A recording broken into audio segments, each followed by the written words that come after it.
And away we go. Hello, Tim. Hi. I'd say good morning, but I think it's afternoon for you by an hour. Yes, it is. It is. That's okay. I mean, I've made that mistake many, many times. It's all good. Are you in California? I am. We're in the sort of corner of the sprawl that is Los Angeles up in La Cañada near Pasadena. Oh, okay. Great, great. How's the weather over there? It's sort of perfect if you'll allow me to brag. I don't know where you're at, but I'm sure that we got you beat. It's, 68 and sunny and just typical California, fall Yeah. weather. Well, I'm in the East Coast in Toronto, and it's getting colder. That's all I'll say. One of my favorite cities. I grew up in Chicago, spent half my life there, but in my early days, I was the first alias animator. So I was flying to Toronto from Chicago on pretty much a weekly basis. And it's such a sister city to Chicago. If you grew up in either city, visiting the others, very much a comfortable, fun experience. So yeah, I love Toronto. I miss the Midwest, except not necessarily in February. I was gonna say Chicago is definitely a sister, but not in terms of flight cancellations. Chicago is the worst in that. So. But Yeah, yeah, I make a point not to travel through Chicago as much as I can. Just you just never know. Even in summer, like there's raining and pouring. But good to have you. I'm so excited to talk to you. Been a fan of, as I spoke to you on email of Antz for a long time. Still it's lovely today to it hear. holds. It still holds today because I mean it has so many layers that I remember when I first saw it, the whole idea of, you know, capitalism versus communism probably didn't hit me that well as it has, in the last 5, 6 years. So, uh, very much in-depth film, and obviously the cast, the animation, the dialogue, everything was to the par. It's probably the only animated film to ever say the line, "It's the workers who control the means of production." So Yeah, yeah, st- yeah. I mean, stands alone. Yeah, that pretty much defines its level of depth, that where it's just has so much meaning to it. But yeah, I mean, good to have you. I'll tell you my little context before we even start about how the relevance of ants to me. I don't know how much Simon told you. Uh, no, I mean, I really enjoyed exploring your website. sorry. Congratulations on a body of work as a film that's pretty interesting. I'm going to be enjoying, to the extent I can squeeze it in my academy obligations at this time of the year. But I promise you, I'm going to look forward to seeing a couple of these documentaries you've made. Great, thank you so much. Uh, Before that, long before that, around 1997, I started a website out of a course that I was flunking, and I just made it for the hell of it. It was just like a basic one-page Steven Spielberg page with a counter on it. And I had no idea that there was a studio. Well, I shouldn't say I had no idea. 1994, Time magazine publication came out, which is right there with the cover of Yeah, Spielberg, Geffen, and Katzenberg. And that was delivered to my home. I didn't know what that was at the time, couldn't really figure out what the hell a studio is. I mean, I was only like 15, 16 years old. And then 97, when I started the website, that's when DreamWorks launched its first film, The Peacemaker, literally around the same release. Like when I launched the website, that was the day Peacemaker came out. And then I started following DreamWorks, and then next year Ants came out and Prince of Egypt came out. And I remember watching the trailer of Ants and Prince of Egypt, specifically more Prince of Egypt. I was like hooked to that trailer, like the artwork that was coming out. And Ants was interesting for me because I did something that I ethically was extremely wrong. I should confess that right now, but I did it out of the, I love for DreamWorks and love for animation and love for promoting the film. At the time, DreamWorks probably didn't have a website. It was like early days internet, and Ants came could out, be. Yeah. and Ants had a website on Pepsi.com. I don't know, they signed some sort of a deal because there was a Pepsi can in Yep. the film, and I somehow discovered it, and it was nobody had talked about it, and there was images and all that stuff, And and I took that and I posted it on my website and I sent it to all these news, like, here are the images, and I got so much traffic because of that.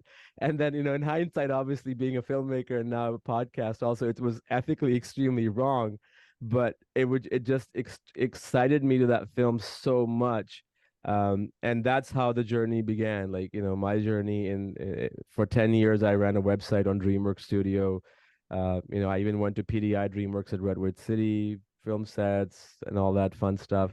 And it was a great, great part of my life. And this is how this podcast kind of started, in me sort of reliving that as a DreamWorks podcast, but now I'm just covering everything and I absolutely love it and absolutely enjoy it. So you're part of the reason I'm doing what I'm doing. So I just wanted to Oh man, extend that that's the to you. most flattering thing any filmmaker can hear from another filmmaker. Absolutely. So, and by the way, I don't know what corporate might have said, but anybody who puts the word out about a film I've made gets nothing but my love and congratulations. So I'm not sure whether the business people would have wanted you to distribute DreamWorks material, but you probably drove viewers to the film. So as far as I'm concerned, you're a hero. So Thank you so much.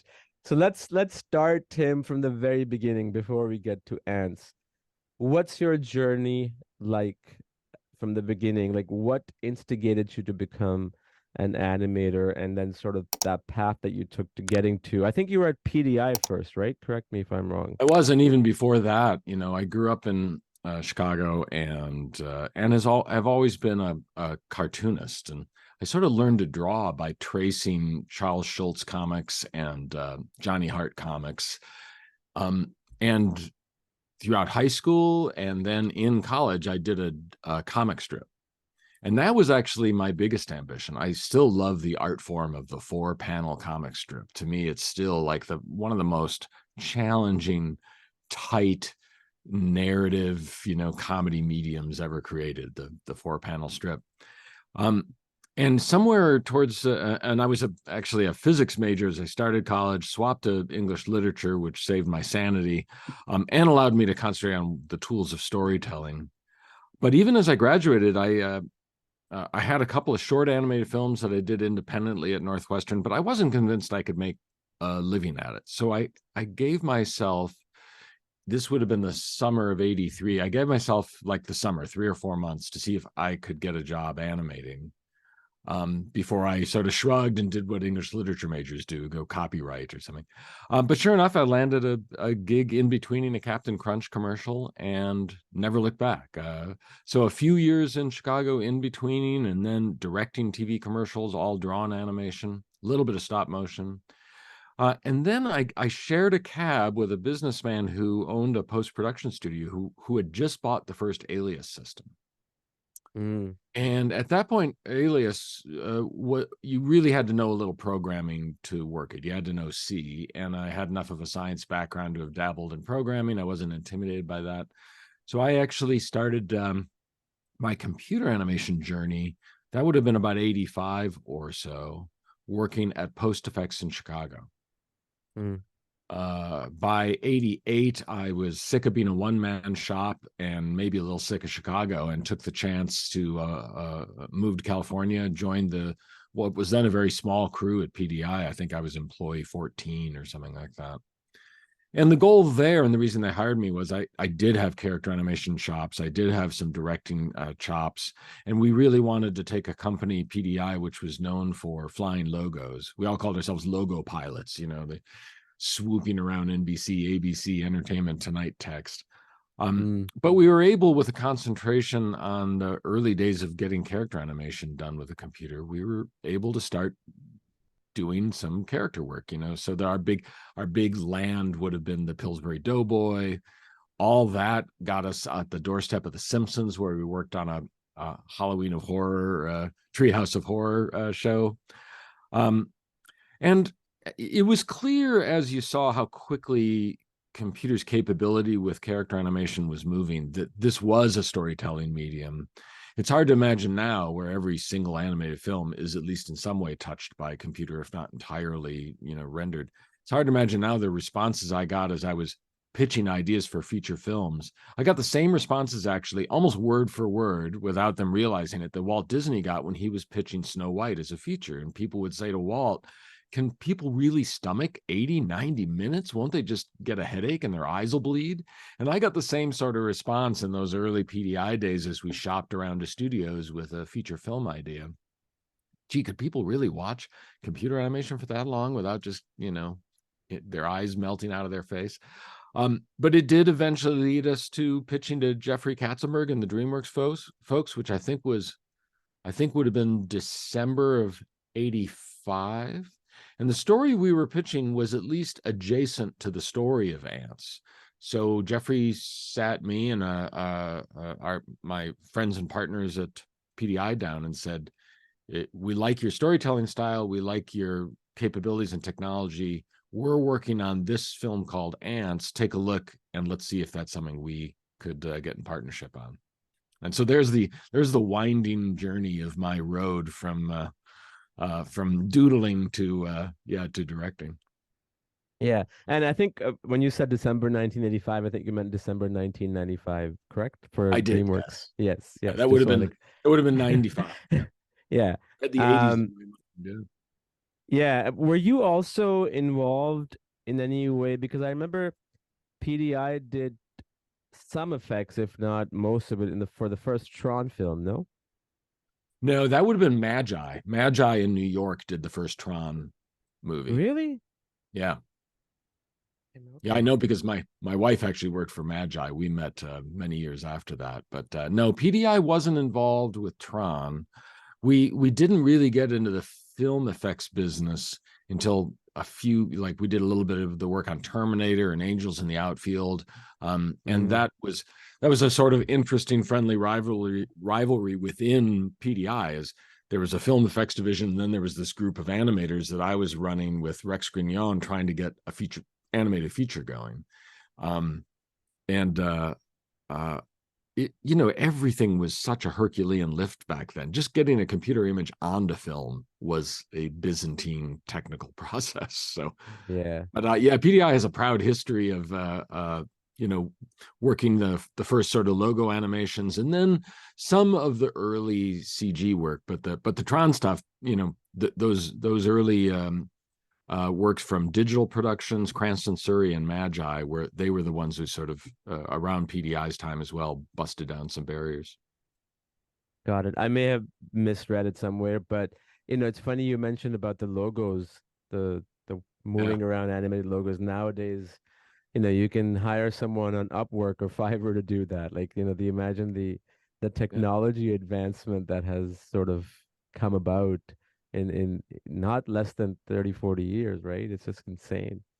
I have to say, of the many reasons I count myself lucky, is that that sensation was present every day in real time. So sometimes an event in life, you get to a destination and look back and go, wow, now that I look back, I can't believe the pace of change and how much we've done.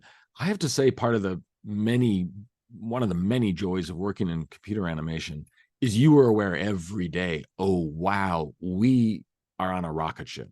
And everyday capability and public awareness and entertainment industry interest, it just grew like steadily and with incredible excitement. There was always the feeling that tomorrow was going to be an even bigger day for the capabilities and creativity of computer animation. Yeah, which is so true, because ever since I think the seeds were put down by James Cameron in The Abyss, and then Terminator 2, and then Jurassic Park kind of took it to the next level, Toy Story. And then from there on, it's just been like skyrocketing. I mean, now, I was talking to my DP a couple of days ago, and he and I were talking about the overuse of green screen now, where you don't even know what the hell is real, right? And there was this photo that we both saw separately on social media. Somebody with on a stage. Basically, there was a before and after. The after photo was somebody with a bunch of wolves with the rack that's like kind of like going on the ice, and there's like this scenic mountain and trees and everything. And then they showed the before. It was on a stage somewhere, like literally on a stage, and that completely ruined that experience. Like, holy, and now I think people are feeling that they want to go back to that practical element, which a lot of people are now doing. You know, obviously Spielberg is one of them, Christopher Nolan, Tom Cruise loves practical effects. Yeah. Um, Yeah. And the, I would say even like the fight choreography of a John Wick, there is a sense that um films have gotten a little cold and distant, and anything to really get that visceral sensibility is it's fun to see both extremes. I mean, to see the choreographed work it takes for Tom Cruise to leap off a cliff on a motorcycle and pull yeah, a ripcord, compared to really gorgeous, interesting visuals in the newest of Sony's Spider-Man movies. We live in heady times for both audiences and filmmakers when the range can be that wide. yeah, I agree wholeheartedly. Moving to Antz, Tim, I'm kind of going from different levels of production. One thing, and you don't need to get into this whole politics of things because and I know there was a lot of stuff going on with Ants being coming out in March 1999, and then it was Yeah. pulled back, October 2nd, 1998. Um, when did you guys find that out that you're like almost 5 months before, and how fast and crazy you guys had to move towards to meet the deadline? It was. I remember. It's funny. My memory on some stuff is so embarrassingly bad, but that was such a shocker that I remember every detail of it. We had typically in an animated film, even to this day, you want to put the film up on reels about 3 times, fully storyboarded before you start production.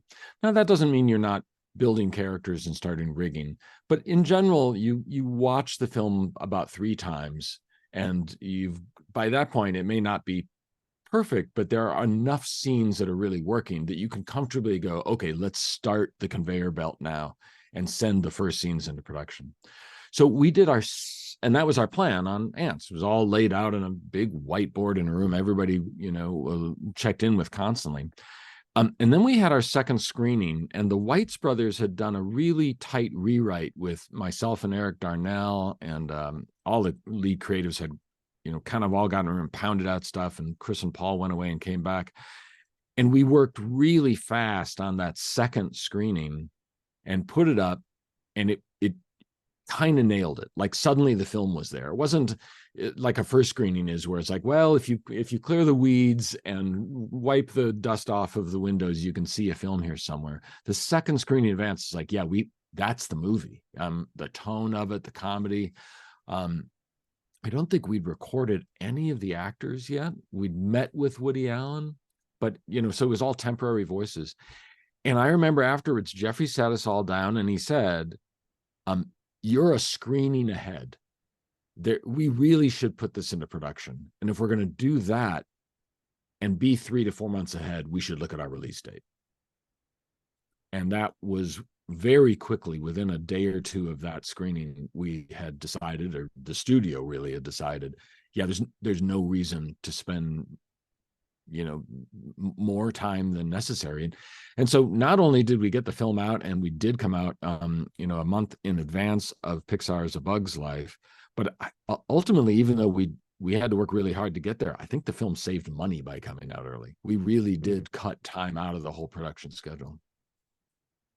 And when was it that Jeffrey sat you guys down and said, now we're going to think Boy, about this is releasing this? where dates are just terrible for me. It was, What? we probably had about a year post-production. So let's see, if we started in 96, like January of 96 is when we got the sort of, let's make this a movie. And of course, we came out in October of 98. So I think it would have been late 97, with a year to, no, it would have been mid 97. It would have been like spring of 97 with about 14 months to go before that October release date, that Jeffrey said, I think we should come out earlier. Got it. Ants had one of the things, aside from a very witty script, which I always felt even at the time, like Woody Allen was born to play Yeah. Z. Like he was just born to play that character. But at the same time, everything else that you guys had, yes, they were A-list. These were A-list celebrities even at that time. I'm just going to read the names so that I don't forget anybody. Woody Allen, Sharon Stone, Sylvester Stallone, Jennifer Lopez, Gene Hackman, Danny Glover, Christopher Walken, Dan Aykroyd. The list goes on and on. And the three characters that I found, actually, I would say the four voices that were so spot on in terms of their characters. Not that the other weren't, but these were like, sort of main ones. Woody Allen, Sharon Stone. But for me, the two that were icing on the cake were Gene Hackman and Sylvester Stallone. The Yeah. tough guy. Yeah. And Gene Hackman had just done Crimson Tide, I think 3-4 years ago or something like that. Hmm. And Yeah, it we was were just it playing was just into that perfect. kind of character. Yeah. Yeah, it was like a home run, if you ask me, in terms of how you guys were able to bring out those characters with those amazing voices. Well, I mean, it's true, I think, of every anime film I've worked on, but Antz maybe more than most. Once you like, we actually wrote for Woody Allen before we went to pitch him. So if he had said no, I honestly don't know if we would have made the film. But Mm. we had a lot of dream candidates for General Mandible, and Hackman was the number one. But we honestly didn't think he'd do it. He'd sort of never done like family entertainment stuff like that. He had done some amazing comedy stuff, but this was ahead of some of his comedy stuff even. So when he said yes, we did go back and rewrite some of the work for him. And working with Gene was I mean, so many of those talents were like, I was learning more than I was directing, right? I was just like and I told Gene this at the end of the process. I told him that we had a secret nickname for him, which was he was called Take Two. You know, typically an actor's going to come in, and while we send them lines, they'll read them, but they're not going to memorize them like they would have to, because they know it's going to be on a microphone stand right in front of them. And what would happen with Gene Hackman is he would do the first read of a line. It'd be a cold read, and he would deliver, and it'd be very impressive. But then the second time he read a line, now he knew the line and the context, and he would crush it. I mean, it would just be the perfect, nuanced, funny, threatening read. And then he'd go on to give you a third and a fourth and a fifth and a sixth, take, in which he would vary it and play with different aspects. But inevitably, his actor's instinct of what was the best read of the line was always that second take. And so you'd listen to all the takes and go, that's my favorite. And everyone would shrug and go, it's take two again. He just really knew that instinctually how to deliver the line. Yeah, he great actor, absolutely great actor. And another thing that I remember when I watched Ants, nowadays it's a very common thing, right? Like back then, I remember even watching like a movie on TV like 8 p.m., like a movie like Predator or Terminator. They would have a beep on all the F words or Yeah. anything like that. Uh, uh, I don't even know if that's still the case. I mean, I haven't had cable in a long time, but at that time, seeing a dark animated film, I mean, Simpsons you can kind of call dark, but still was very different. With the amount of, I wouldn't call it violence, but at the time it was pretty. It was a lot for a kid, for a young audience to sort of decipher. Even though Lion King, like the death of Mufasa was, you Yeah. could argue that it was, but it was just so witty, but at the same time dark and contrasting to what Pixar had been doing. Were you guys ever had this fear that, okay, who the audience is? Like if the kids or families don't go see it, who is going to? Because it wasn't really popular. Animation wasn't really popular among adults aside from Simpsons per se, or maybe Toy Story. I think Katzenberg was definitely, like, he would say again and again, are you sure you want to go with this character design? Are you sure that's the art direction you want for your movie? It's funny, Jeffrey has a, a reputation for me, sort of, a steel hand and a demanding, producer and studio head. And yet every film I've made with him, he let the filmmakers make the film they wanted to make. Not that he didn't give you strong, smart notes that you were wise to listen to, but I think he was very concerned, but he was also genuinely excited about what he was seeing. And here he is opening up this new animation studio. We're making only the second major feature-length computer animated movie to be released. And I think he just settled into like, okay, this is the film Eric and Tim and the studio want to make. and I'll sell it as unique. I'll sell it as different. He initially, I think, envisioned a more, brightly colored Jiminy Cricket character design, Mhm. but he went with us with this, semi-realistic sort of human meets insect, bizarre look and feel to the film, and let us roll with it. And in many ways, less planned and more in hindsight, I do look back and feel like whatever politics and business one might make of the competition with Bug's Life, you certainly can't accuse the two films of going for the same tone or look or art direction. And so I think that even audiences looked at the two films and they didn't register it as like, oh, they're ripping off each other. It was more, wow, those are about as far apart as you could get in the same medium of computer animation, and storytelling as well, just really different. So I think Jeffrey sort of he was concerned about the marketing aspects and ultimately celebrated it, and ultimately was very happy because we performed well and it did set a tone for the studio that led to things like Shrek and other early successes. Yeah. Well, one thing I mean, I always give, obviously you probably do more than I do because worked with him quite a bit. Katzenberg is that anytime he's worked in a studio, like he was at Paramount, and Paramount excelled in the 80s, and then Yeah. Disney Animation excelled in the, late 80s, early 90s. Same thing with DreamWorks. And that you can argue, yeah, he's a great leader, but at the same time, great leadership comes with also believing in people that are working for you or they're working for the studio, and giving that not necessarily free reign, but believing in them. I mean, that's just the old, rule that when you believe in people, they will deliver the best that they can. And I think that's what he was good at. My one of my I don't know if I've ever told this story before. My favorite, most telling Katzenberg story was I was asked to give a pitch, an update on a movie to our board of directors, and our board of Mm, directors at DreamWorks was impressive. It was Howard Schultz, I think his name is, the head of Starbucks. It was Nathan Myhrvold, the former tech officer for Microsoft, and a group of just stellar, accomplished people. And so I gave my little pitch and update on, I think it was Over the Hedge or something like that. And then mm, afterwards, I got to be a fly on the wall as Jeffrey kind of casually asked this group of billionaires, "What are you up to?" And so Howard Schultz would say, "Well, I just opened 200 more stores," and Melanie Hobson would say, "I just did this," and Nathan Myhrvold said, "I just bought a T-Rex." And all these amazing, accomplished people talked about what was in their life, catching up with Jeffrey. And when they returned the question and asked Jeffrey, "What's up with you?"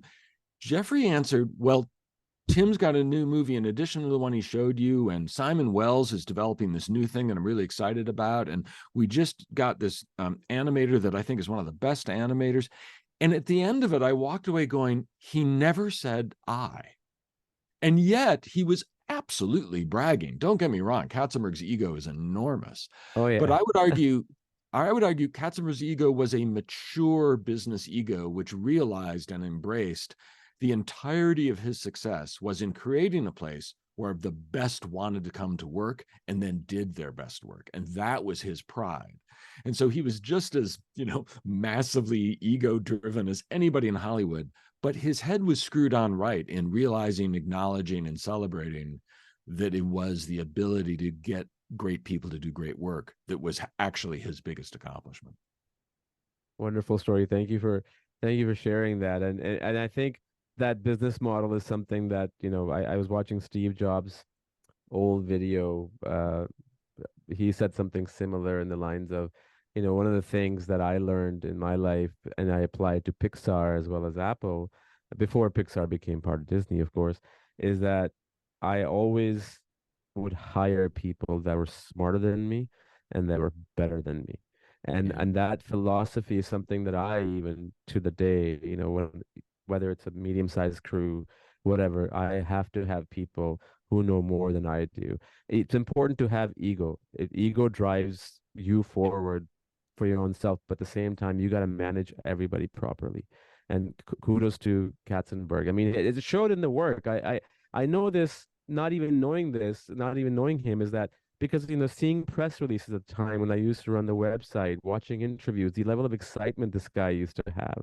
in his eyes.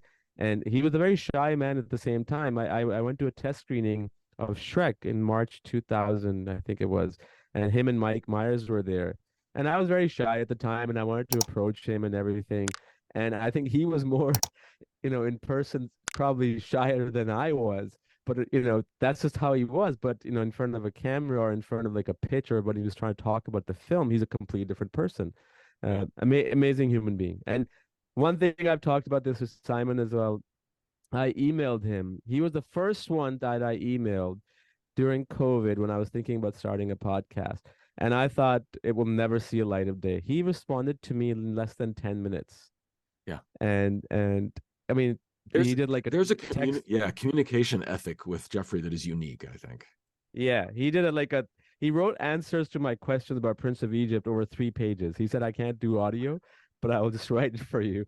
And yeah, I mean, amazing person and amazing businessman. I look what he's doing now. He's doing some amazing things. Fascinating, isn't it? Well, I mean, as a director and a first-time director of a feature film, I couldn't have asked for a better mentor for exactly that reason you were talking about, which is hire people better than you, let them do their job. And the analogy I always, that there's sort of two pieces of advice I give to young directors. The first is you're the conductor of the orchestra. You do not need to know how to play the violin to be a great orchestra conductor, but you need to know what the violinist requires to be the best violinist. And so that idea that you're the orchestra conductor and you're creating an environment for people to do their best work, and you're pointing to a place on the horizon that allows everybody to focus on a goal, but maybe not paving the road on the way there by fussing over their fingerings and bowings and tonalities that are their decisions as an individual artist, but trusting that if you as a director paint a target on a horizon line and can compellingly convince people that target's worth fighting for, that's an incredible accomplishment. That the second advice I always give to directors is learned directly from Jeffrey, which is, if you can, never ever use the word I when you talk about your film, because at the end of the day, the film's going to come out and it's going to say directed by your name, and that is as powerful a professional badge as any industry will ever offer. And so your job is to acknowledge the incredible team with every moment you get, because no matter how much you say, oh, it was their idea and he really accomplished that, and I'm so lucky to have this production designer, at the end of the day, your name, it says directed by. That's all the bragging you need to do.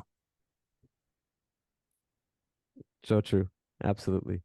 No, thanks for sharing that. And it at the angle of looking at it from directed by bragging is certainly something different that I never thought about myself. So certainly good to know.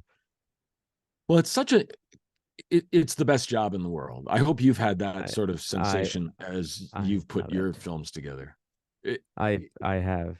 I it's the have. best, isn't it? I mean, to work with creative people, to see them work hard for a vision that you're cooperating with them on creating and guiding them towards. And it's a very high pressure position to be in. Steve Hickner, who partnered with Simon and Yeah. Simon Wells, Brenda Chapman on Prince of Egypt. Steve gave me advice with like in the first weeks of getting the gig to direct Antz. And Steve said, the thing you have to remember about directing is at the end of the day, your crew is going to go home. They're going to sit down with their wife, partner, best friend, mom, dad, and that person's going to say to them, how was your day today at work?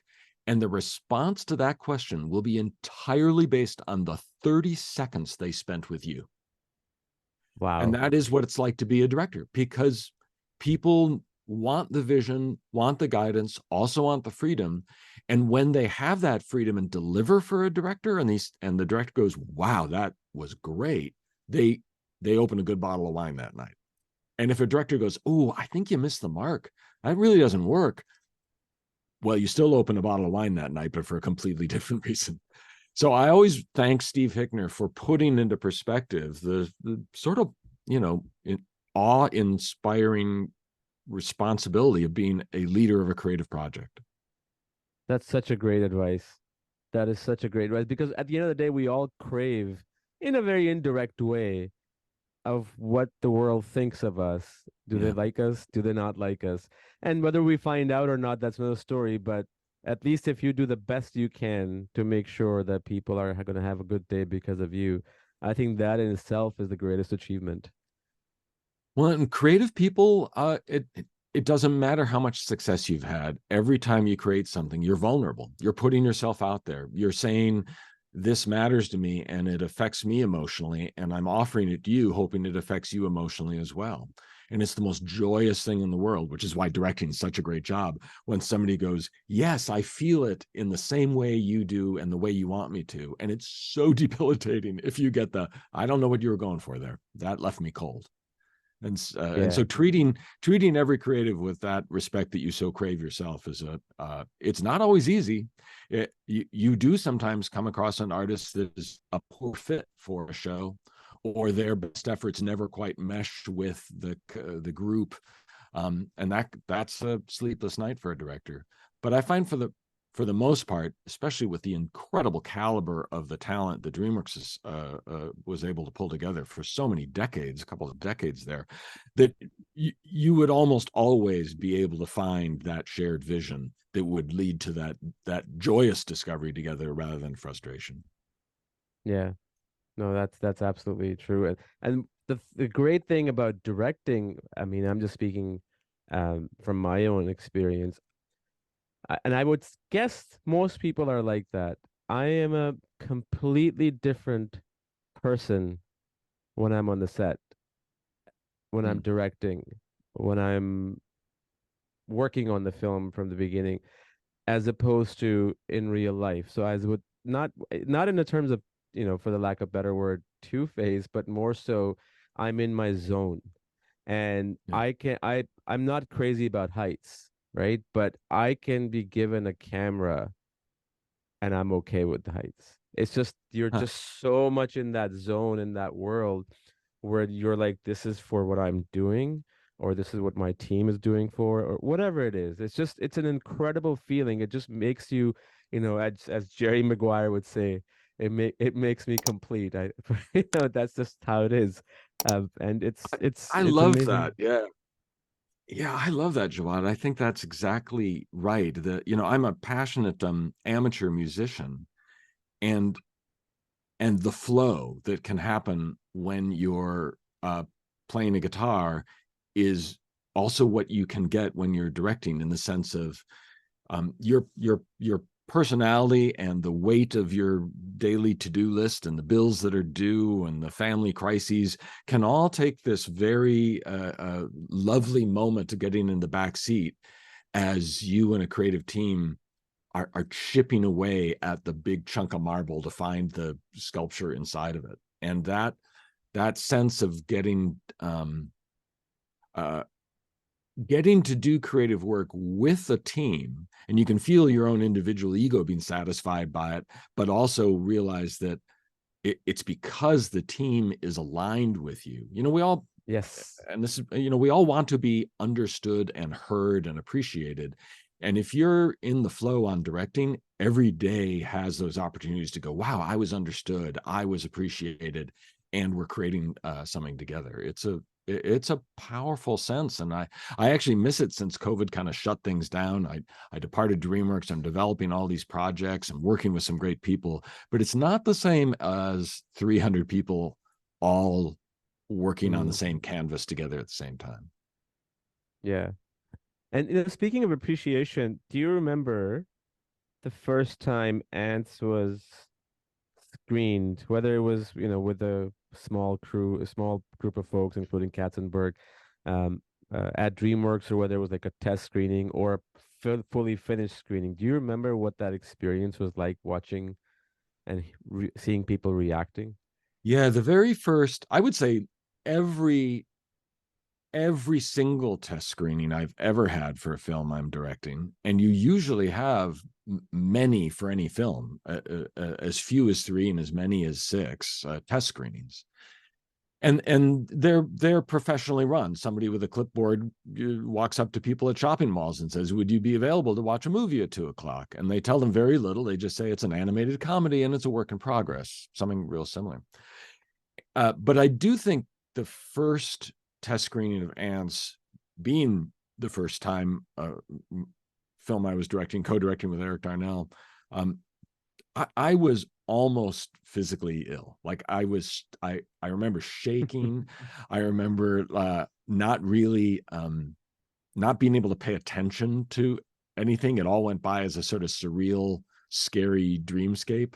But I remember every laugh was like ambrosia, and every silence where there should have been a laugh was a dagger. Like it just, you feel everything keenly.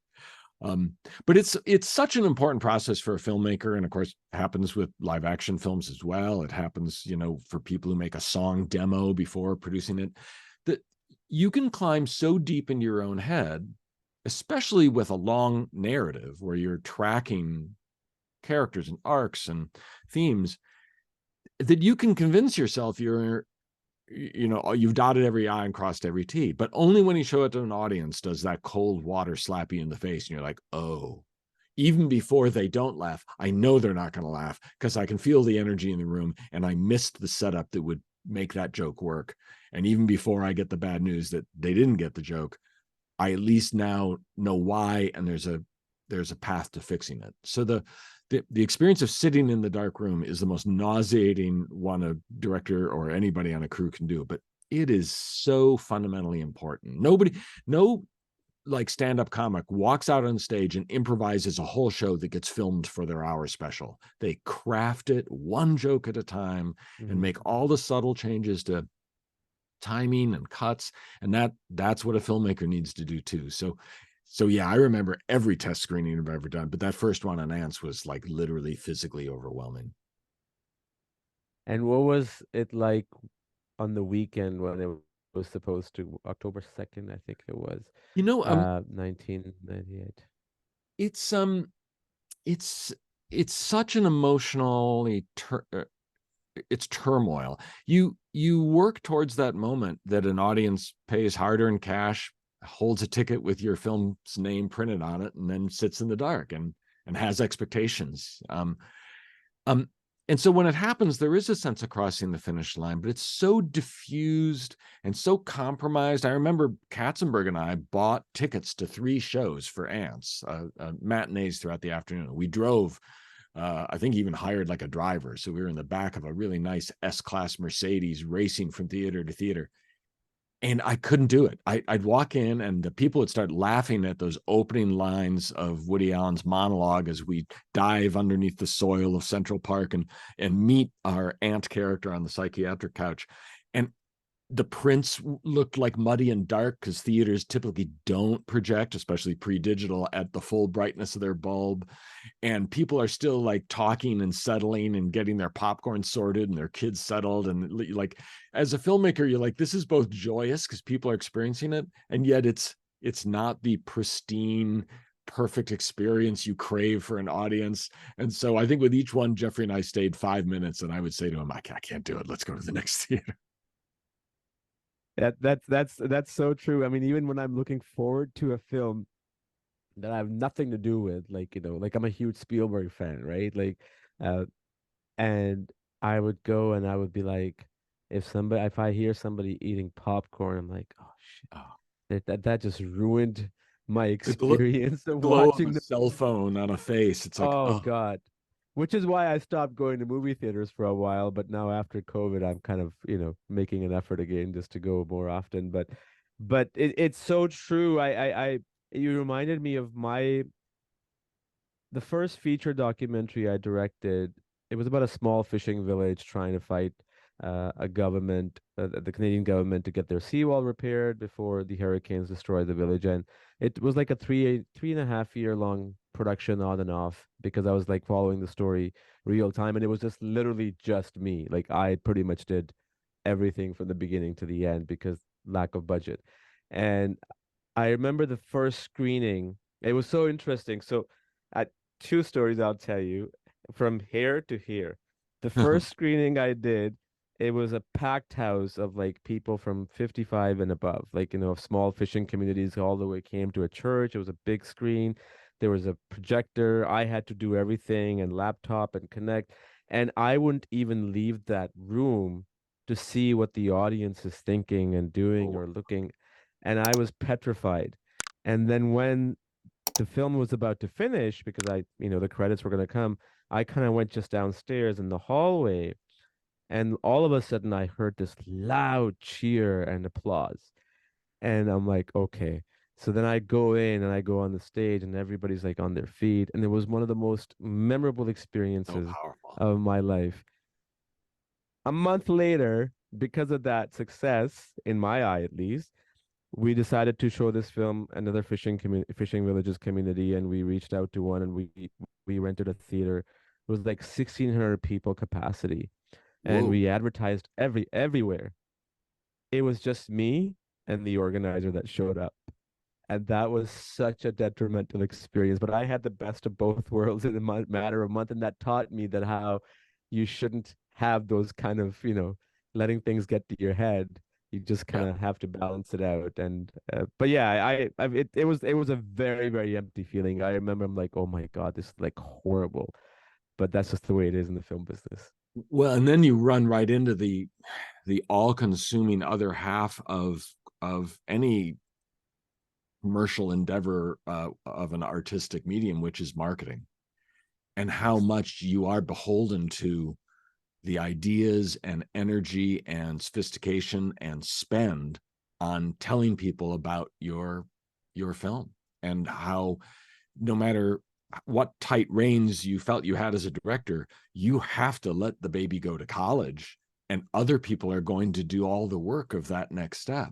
Again, I'm very lucky that for the most part, the experience of working at DreamWorks and our various distributors, I always felt was passionate and served the movie well, and the box office responded. And but there's an it's like you said, like as a director, you can have these feelings of absolute joyous egos, feeding accomplishment, and then utter powerlessness in this same week. And the partnership that it takes with your crew and your fellow creators to make a film, like I think if you're naive if you don't then extend that partnership to how do you take the kid to college, how do you get it out of the house and into the world and get eyes on it. That nowadays that is even more baffling and terrifying and competitive. I can't imagine actually with the smaller independent budget of a documentary and the challenges any documentary has. I'm sure I would love to hear actually like how much of your energy is in making the film, and how much after it's made is your energy. Is it twice as hard to market it and get it out there than to make it because the rewards are so challenging? Yeah, so one thing I learned from my first film, Only 78, which is the one I was just talking about, that you can one can argue that was it wasn't a successful film because it didn't really make much money back, which was fine for me because I use it as a portfolio. Mm-hmm. And that gave me the ability to approach investors for the next couple of projects that I directed to get money, right? Now, I knew at the time, because of the failure of the first film, was that it's going to be really, really hard to make the money on, whether it's on Amazon, whether it's on Right. Tubi, on all those platforms. Like unless somebody comes out and buys it, which again is competitive, but I was realistic about that. So one thing that I figured out, and that helped immensely, was that even though there was COVID, I finished both films around. I was directing two films simultaneously, and I did both finished around 2021. One of the things that I figured out, and it was just by trial and error, was because they were about social change. One was about US and China and the Uyghurs in China and all that foreign policy element, and the other one was more about the migrant issue, both told from a protagonist standpoint. I approached all these different nonprofit organizations, universities, US embassies, European Parliament, and were able to license dozens and dozens of screenings. all around the world. And Wow. that helped a lot, way more than I think, you know, a streaming platform would have been able to, in terms of their pay per click or pay per view. So that, I mean, yeah, it reached a lot of people, and it still is on the platform, and it's still doing reasonably okay. But if I had not figured that out, I probably would be in the same place, you know, as opposed to the first film. So I think that it's a learning thing, and you learn and you kind of move on, that really really helped. It really really helped, and it reached a lot of people, and it changed a lot of people's lives, which was way more important than anything else. Yeah, I mean, ultimately, even within the money-driven world of Hollywood and fixation on box office, as a director, I'm more interested in eyes on the film than dollars in the studio's pocket. I mean, um, Yeah. even though they're intimately connected and mean something, the hardest thing about Sinbad not performing at the box office, my second film, was not that it didn't make money. It was that I thought I'd made something beautiful, and it was just painful to think it wasn't going to be seen by people who might find it beautiful. Um, it remind you point out something in the work you did in your subsequent documentaries. Like, I think a lot of directors don't understand that you have to be entrepreneurial, even within a studio system, especially Yep. for somebody like yourself, crafting independent, films. But even within a big studio system, with all of the support of marketing and the big voices involved and big money involved, you really, as a director, are running a company that is both making a product and delivering the product into a marketplace. And the more you're savvy and own and can take some joy in those challenges, the more successful you'll be as a director. Yeah, it's 100% on, because I learned, again, I'm not a person that would go around and look for investors, but again, the first film, you know, you learn the hard way, taught me that this is what I have to do. And over the last 3, 4 years, I haven't perfected the art, but I have become way better at it, as to gauge the situation, gauge the individual, how to tap into this, how to tap into that. But that's just, entrepreneurial element is absolutely necessary, Well, and 100%. it's funny, like, salesmanship is, for some reason, in the world of creativity, considered sort of an ugly word. And I've always celebrated it in that what a good salesman really is a good storyteller. Yep. And the act of making a film isn't working for 3 years to make a story. It's telling the same story again and again and again every day. And so I think about like a film like Over the Hedge, where I really had to sell the studio on turning this comic strip into a feature film.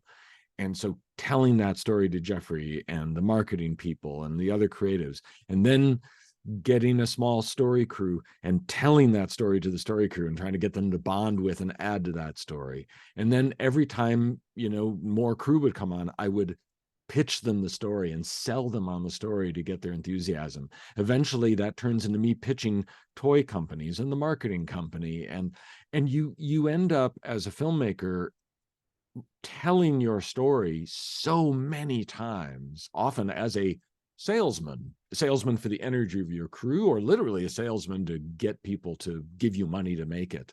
And it's just not to be underestimated that the power of storytelling is really the salesman's main job. And if you embrace that as a filmmaker, you're going to enjoy your life a lot better, as well as see an ability to get that enthusiasm from crew or investors or advertisers. Yeah. Yeah. No, you couldn't have said that better. And going back to two films that you mentioned, which we can probably save for another day, Over the Hedge, but especially Sinbad. Yeah. I loved that film. Oh, thank you for Uh, saying so. and it was such a sad thing, because I remember as a kid I saw this movie called Sinbad and Seventh Voyage. I don't know if you've ever seen that, Yeah. with the one-eyed monster, and Ray Harryhausen. yes, yes, and it stuck with me forever. And then when this was announced, you know, Brad Pitt, Michelle Pfeiffer, Catherine Zeta-Jones, and then just seeing the animation even in the trailer, right? Like, it was just so mesmerizing and beautiful. And when I went to see it in the theater, I absolutely enjoyed it. And I don't know what happened, where maybe it was a transition between 2D versus 3D, or maybe the marketing wasn't there, maybe the I audience think, was shifting. yeah, Who I knows? mean, yeah, we could do another whole conversation about it, but Yeah, I'd love to. in in brief, I would say it was kind of the perfect storm. So often you just cannot control a sort of zeitgeist feeling and tone, and I feel like we were experiencing in, what was it, 2003. There was a cool factor and a hip factor to films that Sinbad just didn't appear to have to audiences. So here, when CG was ascendant, was a drawn film. Here was a very, in many ways, and I don't mean this as a negative, but a very old-fashioned adventure. It really was a tribute to the Ray Harryhausen films. And we thought we were doing sort of an animated version of, say, Indiana Jones, a rollicking, comedically, sexy adventure out there solving a big, fantasy story. But I think audiences went hand drawn, old title, old sort of story paradigm, and we just didn't have that must be seen in a movie feeling. The great thing about making a feature film is that they can have multiple lives, and it's been a joy to hear. Again, thank you for your kind words on it. And I hear all the time the people who have discovered the film long after it came out, and to think that that's still possible is really one of the joys of an artist. If you're able to make something that does have real beauty to it, it may never cross the line of the kind of profits that the big businesses want, but it will find its audience, and you can take great joy continually in people making that discovery. I think that, to sort of wrap this conversation up, the element that I always think about in film and in life as well is that if you have done your utter best, and you know that you have, Yeah. after that, if things don't work out the way you want them to at the time at least, or if they fail, it's still a better feeling than you not doing your best and it tanks than you have regret with you for the rest of your life. So, the first is always option is somewhat gratifying in the long run, despite the box office or, showing. So when you did your best to create something, and if it wasn't something good, a lot of people, even if the box office shows numbers doesn't show it, because a lot of people didn't come because they thought it was old fashioned. If they had seen it, I can guarantee a majority of them would have liked it. And I think that just goes to testament to what you created as a director and your team as well. The cast and the animation. I mean, the 2D and 3D mixed at the time was a groundbreaking thing. I mean, the Prince of Egypt kind of introduced that, and I think it was Titan AE and Treasure Planet. But yeah, we can save this conversation for another podcast. I would love to chat with you about more of your work.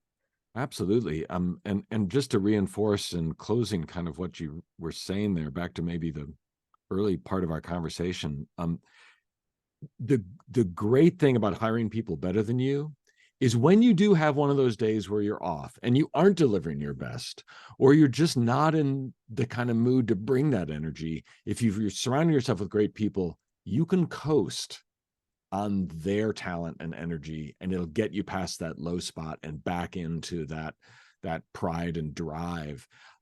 Surrounding yourself with great people is just fundamental to getting the beauty on the screen. It also just absolutely saves your own sort of artistic soul, especially in the marathon running of an animated film. It's not a sprint, it's a marathon, taking multiple years and having many, many different sort of challenges as you go. Surrounding yourself with people and letting them know you have their back and finding out they have yours. Again, that's one of the greatest sort of experiences of working in animation and directing. And that sounds like family life. It sure is. Having, I mean, yeah. it's sort of a hoary old trope to say your work family, but I genuinely believe that when you're doing creative work, you have those aspects of vulnerability and love and support that really do have direct analogies to the emotional whirlwind of family life. I don't know if somebody working in a bank or selling stocks has the same experience, but I guarantee you, if you're creating with fellow creators, those are bonds that are lifelong friendships. Yeah. Well, on that note, thank you so much, man. Thank you so much. I appreciate your time. It was a pleasure and fun talking to you, not just about ants, but just life in general. Thank you so much. Thanks so much for having me, Javad. It was really fun to talk. We'll talk soon for sure. All right. Bye for now. Take care. Bye-bye. I hope you enjoyed this episode. Thank you so much for watching and listening. Don't forget to subscribe, like, share, and comment. And do come back for another episode. Until then, have a great day.